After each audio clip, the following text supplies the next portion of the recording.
Today, I'm sharing my answers to some frequently asked questions about gauge. Hi, I'm Michelle Ferguson, and I'm the crochet pattern designer of Two Brothers Blankets, and I'm on a mission to help crocheters crochet garments that fit great and make them feel fantastic. So let's get right into some frequently asked questions about gauge. These are questions that I've gotten over the years. These are questions that you have asked me personally. These are questions that I've seen other people ask, other designers. These are just some of the main questions that I see often in the crochet community.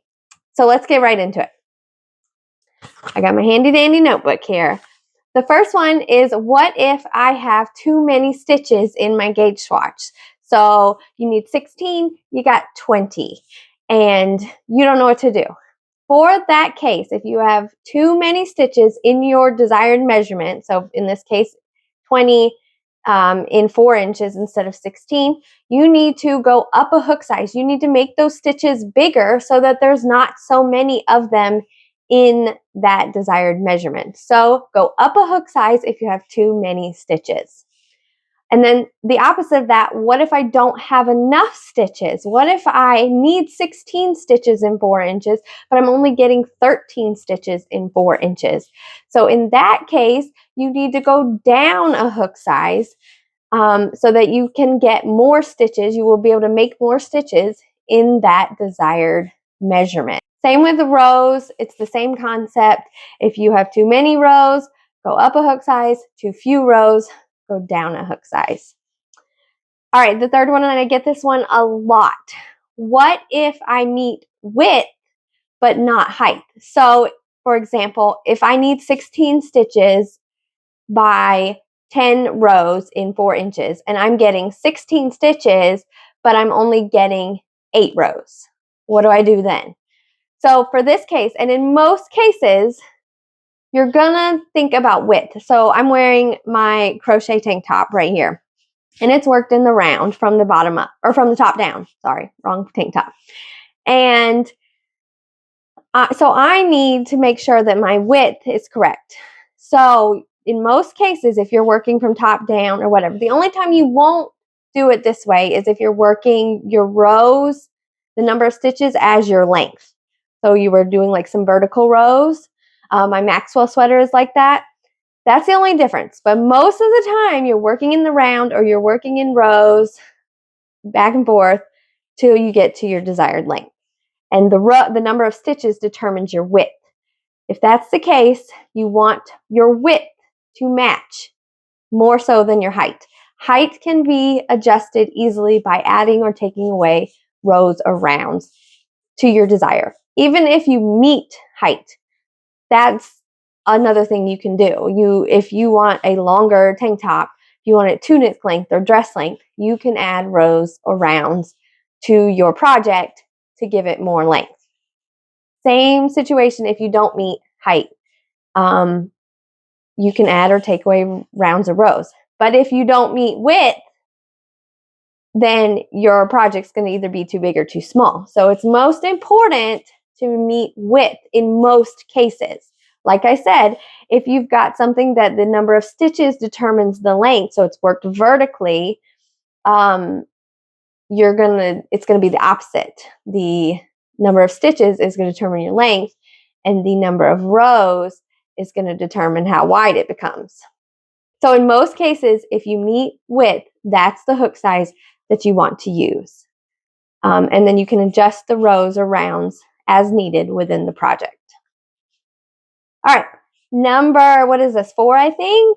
Does gauge matter in all projects? Like, is that something I've got to do for every project? I would say if you're following a pattern and you want the pattern to be the same as, or you want your project to be the same as the pattern, same size, everything, you need to check gauge. Blankets, they don't have to be a certain size. They can be whatever you want them to be. But I think it's still important to check gauge. I think if you are crocheting a scarf, maybe it's not that big a deal. But then again, you don't want it to be too wide or too thin. So it's therefore important to check gauge. You don't have to check gauge for everything. Like I said, there are certain things where it's not as big of a deal. But if you want the project to look and feel and be the same size and everything as the pattern you're following, checking gauge is an important step. Okay, what if my gauge is off in the project? So basically that means, like, what if I met gauge and I figured out my hook size, but then I'm working on my project and it is off and it is coming out too wide or too long or whatever. What do I do? So for that case, that is something that is tough. I still deal with that. It has to do with our tension. So our tension can change constantly. Like, truly it does. It changes. When I'm crocheting late at night, I'm crocheting way looser than I am first thing in the morning. Like, I don't know why, it's weird, but that is just a thing. And so it's very important to check your project periodically to see if your tension is changing. And so if your gauge is changing, if your project's getting wider and wider and wider, you need to tighten up your tension, be more mindful of your tension. Or if that's something that you're like not able to do and it keeps happening, maybe go down a hook size. Play around with the hook sizes and see which one you can get where you can continuously keep that measurement that you need. But it's very important to, especially garments, to check your project, your gauge in your project periodically throughout. I always like set up milestones. Like when I'm having patterns tested, I give myself, or I give the testers, milestones to stop, check gauge, check measurements, check fit. And I think it's a great thing to do even if you're just crocheting a garment for yourself. Set stopping points to check your gauge, check your measurements, try it on, put it against your body, see if it fits, see how the length is, do all that kind of stuff. So definitely check often. And if you've run into where it's changing, either, be mindful, frog it and go back to try to keep your tension the same, or play around with the hook sizes that you use to get the right measurement that you need. Okay, let's see. And we've got one more. Do I need to check my gauge every time? And in this case, not necessarily like, does every project need a case? I made this sweater in 2020. I want to make another one in 2024. I know I used this hook. I wrote it down. I used this hook size. Do I need to check my gauge again, or can I just go in with that hook size? And the answer is yes, you need to check gauge again. If you watched my video a couple weeks ago where I did the step-by-step tutorial on how I check gauge, you will see that I had to change my hook size from the original hook size that I used for that pattern. And that pattern came out not even 3 years ago, I don't think.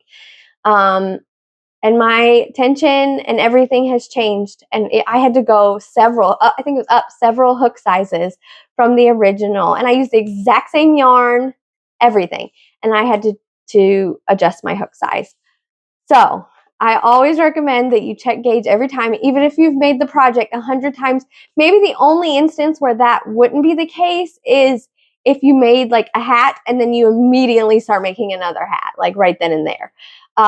It will probably pretty much be the same and you're using the exact same yarn and stuff. But if you go like a year or even a couple months in between making the same project, definitely check your gauge again. Double check.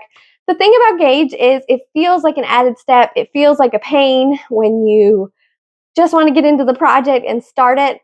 But it is really a time saver, because if you check gauge, if you know, oh, my tension's different, I need a different hook size, my length is off, whatever. If you know these things ahead of time, you know what to look for, and you know what hook size to use, you know if you need to change or not, and you're really avoiding having to frog that whole project and start over because it's not the right size or your tension's different or whatever. So gauge can feel like a chore, but it is really a time saver, and it is really important, and it really tells you so many things about your project and the yarn you're using and all that. So I can't recommend it enough. I hope all these questions and all these videos have been helpful to answer your questions about gauge, to give you an idea of the things you can learn from your gauge swatch.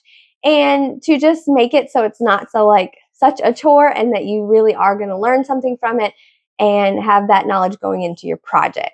So if you have any other questions, please let me know in the comments. I'm happy to answer them. I hope these frequently asked questions were helpful, and maybe I'll do a part 2 eventually if I get more. I hope you'll check out my previous 2 videos on gauge, the one step-by-step tutorial, and then I have one on why it's important to wash your gauge swatch when crocheting garments.